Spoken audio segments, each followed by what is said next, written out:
Removing the Conexis L1 smart door lock. Unlock and open your door.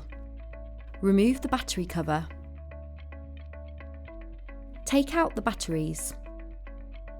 Remove the radio cover.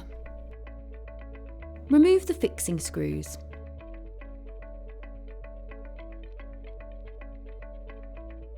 Pull the internal handle away from the door slightly. Disconnect the cable from the handle. While pressing the R button, reinsert the batteries and hold until you hear a beep. The Conexis L1 smart door lock has now been reset. Remove the fixing screws.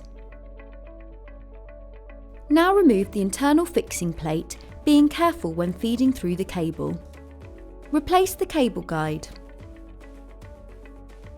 Remove the external handle. Ensure the cam is within the housing. If the cam isn't in the housing of the actuator, use the end of the tail bar to push down the pin, which will allow you to put the cam in the housing. Remove the cylinder screw. Now remove the actuator. The Conexis L1 smart door lock has now been removed. Please replace with an alternative.